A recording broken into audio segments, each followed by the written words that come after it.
戦後80年、世界唯一の被爆国日本。原爆ドームや平和記念資料館のたくさんの展示をできるだけアップします。そして日本人として私の意見と皆さんが知らない本当の真実をお伝えします。さらにこの戦争はまだ終わっていません。今でも日本は戦争を仕掛けられて攻撃されています。ぜひ最後まで目をそらさずにご覧ください。特にね、全然変わらないっつうか、普通に都会です。入ってるお店も全然おしゃれでね、東京と全然変わらないです。このショッピングモールの中突っていきます。ここに路面電車がたくさんあります。これに乗ってね、行きたいと思います。さあ、このね、2番か6番がね、原爆ドーム行きらしいです。もう私はこのために帰国したようなもんですよ。もう最後にというか、もう今度ね、来る機会がないと思うんで、やっぱり最後にね、広島の平和記念公園は行かなきゃいけないと思ってたんでね。今までさ、48でも行ってなかったのがバカだよね、ほんと。路面電車です。結構ね、大きいですね。さあ、いよいよ原爆ドーム前に来ました。路面電車で240円です。一律ですね。いや、ちょうどね、桜のいい季節です。今日が4月の5日ですね。いや、やっぱりさ、ここは来なきゃと思って、ちょっとこれから日本がいろいろ大変になると思うんですけど、なんでも最後のチャンスかなと思ってわざわざ帰国してます。あとこちらの平和記念資料館はね、2時から予約してますので、そちらも後で移動したいと思います。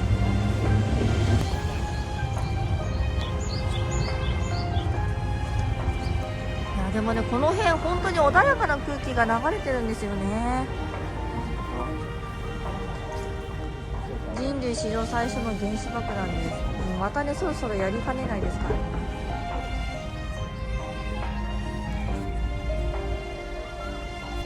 ちょうどこの原爆ドームの向こう側、川沿いにはね、桜がね、咲いてます。ね、ちょうど咲いてる時期です。すごい暖かくてうららかなね、感じなんですけどね。ちょうど80年ぐらい前ですね。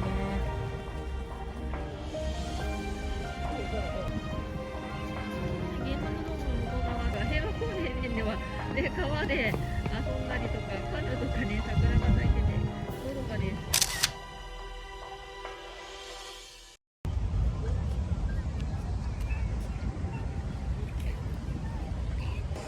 いろんな国の方がね、やはり観光に来てますね。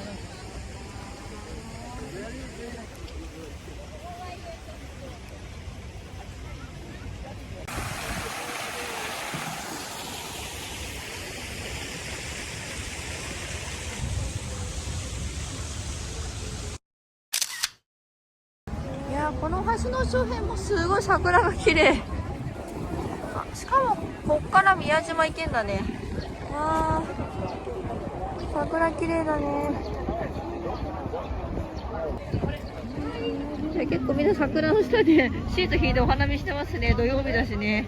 ここが元安橋です。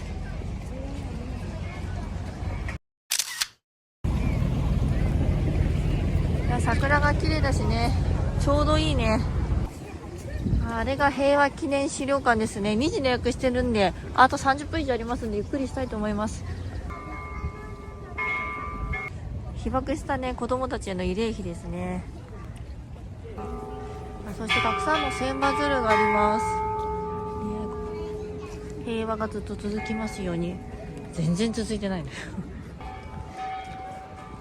本当にね、一部の人たちがどうしてもね、戦争やって儲けようとするんだけどね、なかなかね、この力関係を変えないことにはなかなか根本の問題変わんないですよね。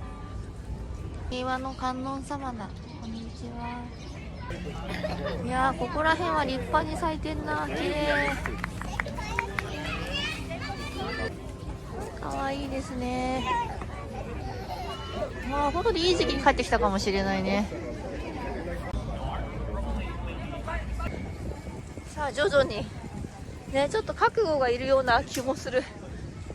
なかなかね、私もほらちょっと敏感な方なんで、スピリチュアル的なんでね、ちょっと何か感じるかもしれないですけどね。去年のね、6月から9月すんごい呼ばれてたのよ、平和記念館に。すんごい呼ばれてて行かなきゃなと思いつつね、去年行ってなかったんで、多分今はね、呼ばれてないんですよね。多分もうね、来ない方がいいって感じなんだと思う。きっと。なんだけど、ちょっとまあ最後にね、もう勝手に私はもう最後だと思ってるので、ここから日本大変なことになるので、いろいろ仕掛けられてますから、日本は特に。ここからちょうど原爆ドームも見えますね。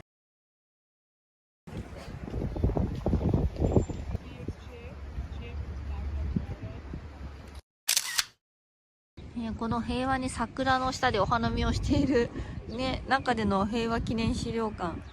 ね、さあ行きましょうか。さあ中に入りました。結構チケット並ぶらしいんで、事前にね200円でねネットで買えますのでね、その方がいいです。あー、でも音声ガイドとかもあるんだね。撮影可能みたいです。フラッシュなしということですね。これが広島、原爆前の広島です。あ、さっきのこれが原爆ドームかな。ね、ありましたね。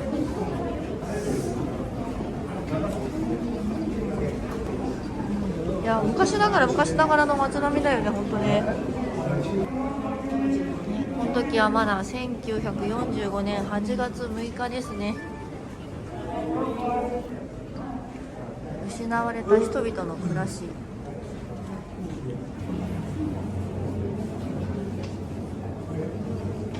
まあ本当に何もなくなっちゃったってことです。一瞬でね。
ここから結構悲惨な状況も出てくるんですけど、それでもね、もっとね悲惨なね蝋人形とかあったのに、かなり撤去しちゃったみたいなんですよ。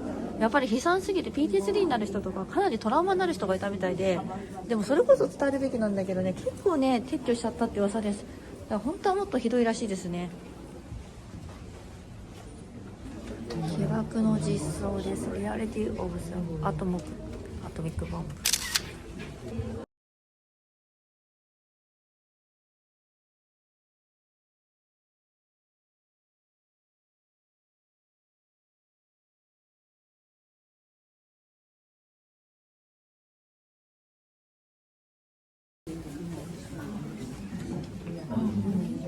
一瞬で街が焼け野原になってね、見たこともないような大炎上だ。い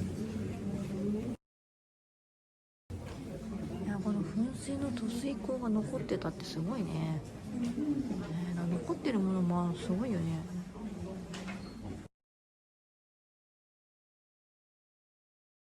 ちょっとここら辺からおどろどろしくなりますけどね、現状ということでね、撮影してきます。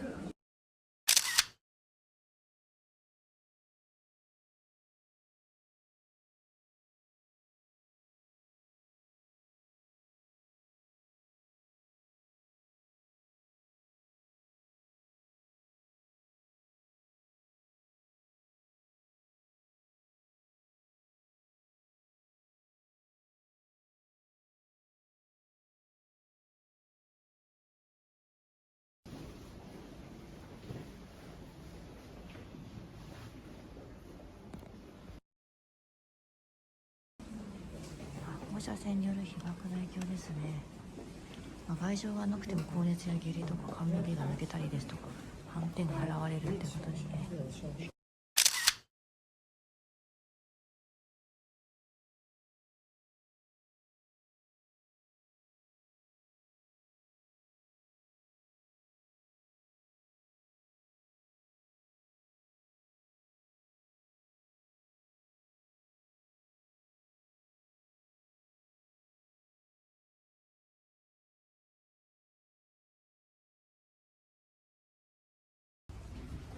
ここら辺はね、子供の頃被爆した方が高齢になってから絵を描かれたということですね。当時の様子です。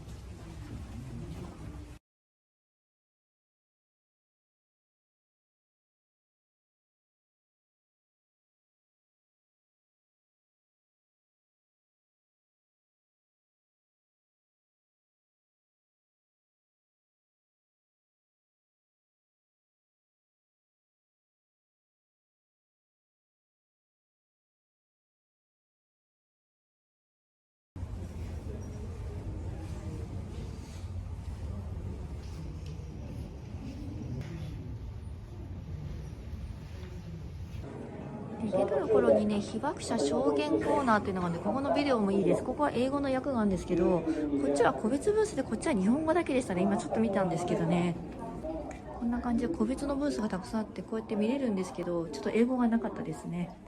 さあ、そしてまだ続きます。ここからが核兵器の危険性です。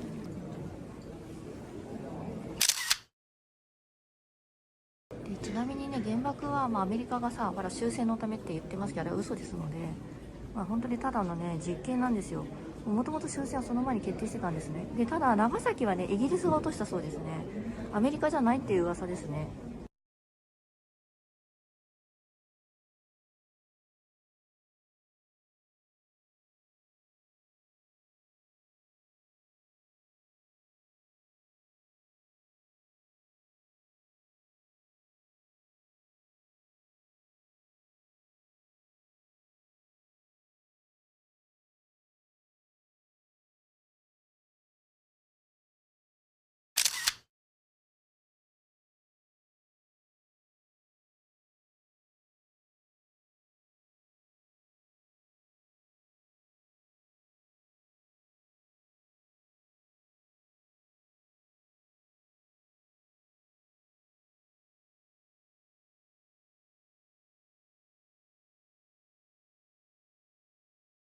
さあ、平和記念資料館見てきました。2時間半ぐらい見ましたね。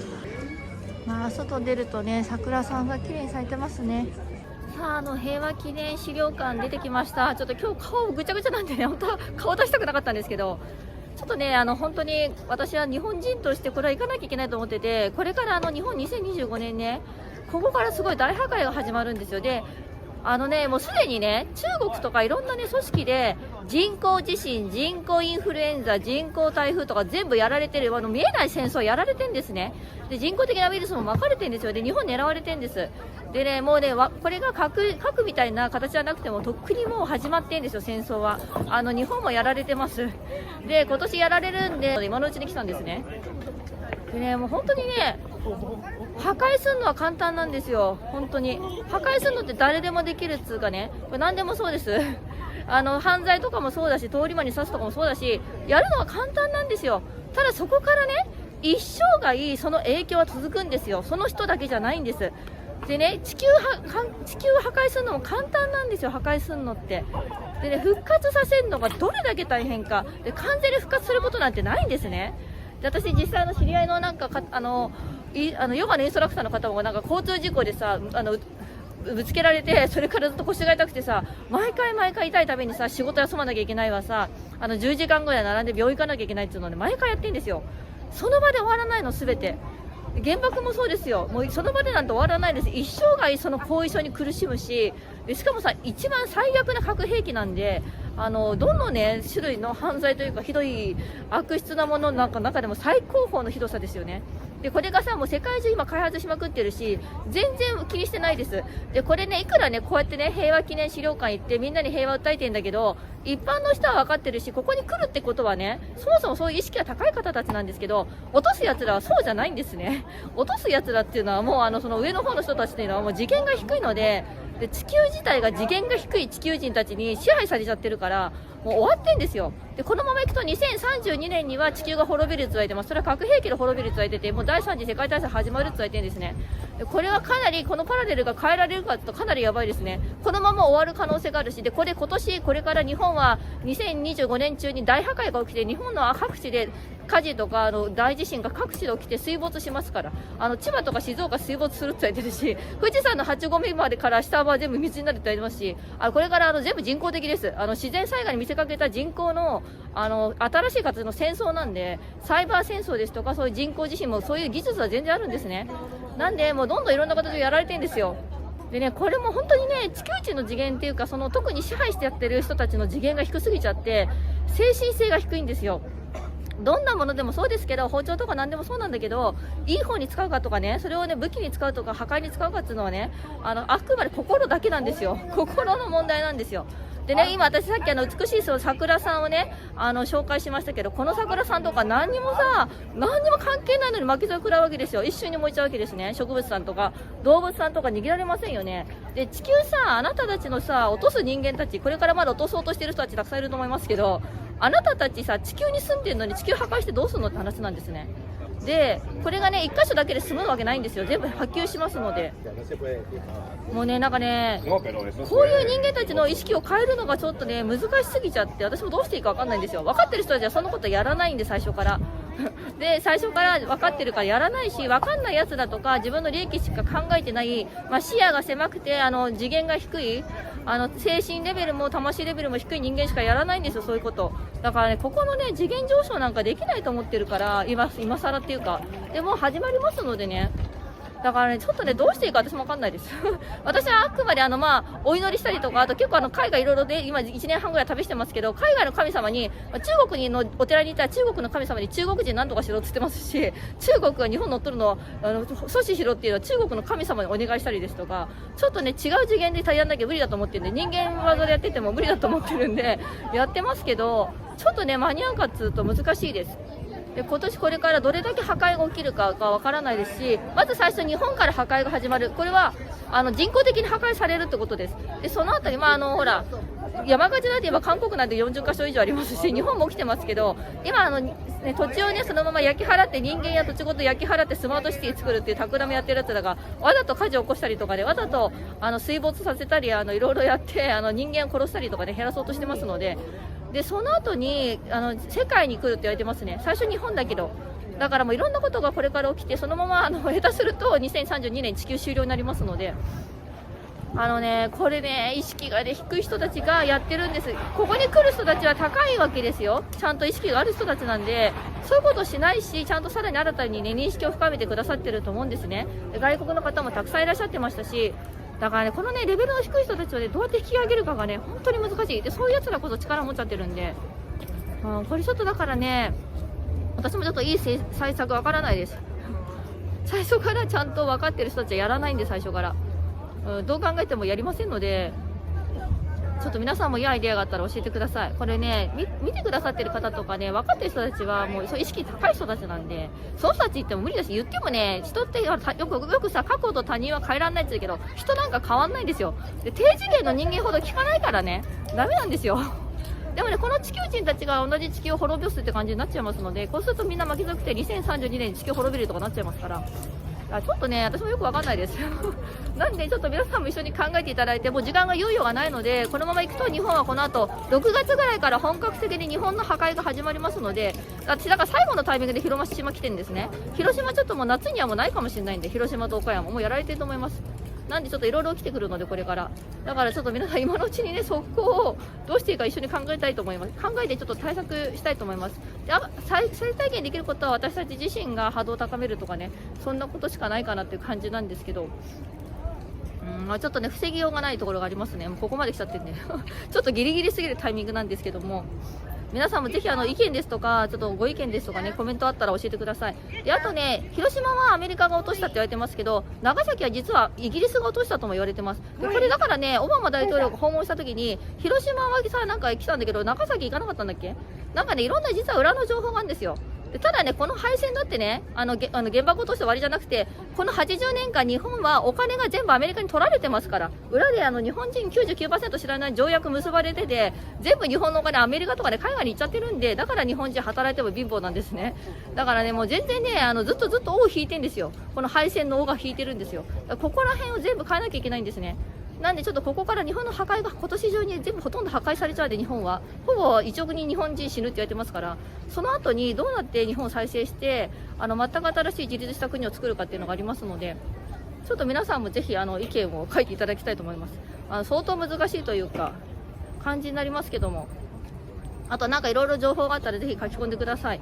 お願いします。とりあえず私としてはちょっとね、この桜の美しい季節にね、そして本当に緊急帰国をしたんですよ。緊急帰国で久しぶりに最後の桜を見るタイミングだと思って帰国してますし、でやっぱりなんとかね、広島を来なきゃいけないっていうのがね、私の中でもあったので、やっぱり日本人としてね、絶対行っとかなきゃいけないっていうのがありましたのでね、やっと来れてよかったです。まあちょっとね、この広島でね被爆された方たちの思いとかをしっかり受け止めて、現状もしっかり受け止めてね、同じ日本人ですし、この日本と世界を守っていくっていう、これからね地球が大変なことになるので、守っていくためにもねしっかりとね向き合っていきたいと思います。ということで皆さんもぜひ足を運んでいただきたいと思います。あと宮島とかも美しいらしいので、私も行こうと思ってますのでね、ぜひ広島も観光地がたくさんありますので、ぜひいらしてみてください。でも本当にいいタイミングで来ましたね。意外とね、黄砂も大丈夫だね。私中国地方って黄砂ひどいと知らなかったんですけど、噂で聞いてたけど全然今んとこ何か問題はないです。私鼻炎ですけど。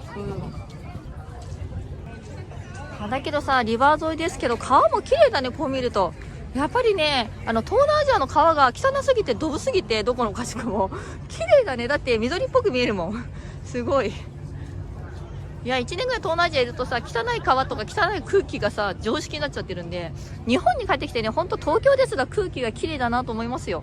で、街はもちろんゴミは落ちてないし綺麗ですよね。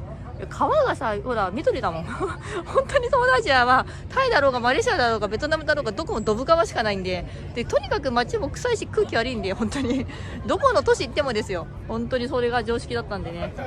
いや、久しぶりに日本の綺麗な空気を吸ってますけど、これもね今中国で結構やられてますからね。黄砂もそうだしね。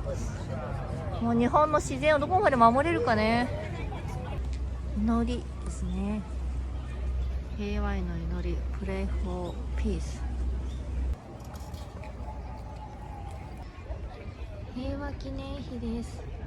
ちょうど桜とね日本国旗が一緒です。いやでも平和記念公園のこの桜並木も美しいね、本当に。あとなんか尾道にもね桜が綺麗な場所があるみたいですね。じゃあちょっとね高田馬場で売ってたんですよ。美味しそうなねわらび餅と一緒にいただこうと思います。お花見ねしながらいただきます。かわいい。ほんとふわふわしてますね、白くてね。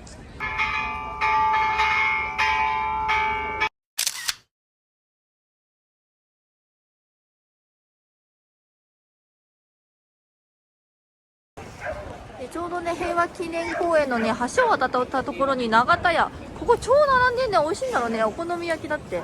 ちょっと私行きたいな今度。商店街とかありますしね、いろいろあります。今商店街が結構大きくてねくぐってます。なんか通ってきゃ広島駅に着きそうですね。20分か25分歩くって言ってましたけど、まあそれぐらいだったら私は歩く方なんで全然いいんですけどね。ちょっとね帰りはプラプラしてみたいと思います。お、すごい。なんか中華そばまでさ自動販売機で売ってるの初めて見ましたね。でも今ね原爆ドームから歩いて駅に向かってて、もうすぐ駅なんですけど、結構全然商店街とかたくさんね三越とかパルコとかいろいろあってね、普通に見てたら全然つきますね。でも本当に綺麗な街ですね。全然都会ですね本当に。うん全然東京と変わらん感じです。皆さんもぜひ直接足を運んでみてください。そして皆さんの意見もぜひコメント欄で教えてください。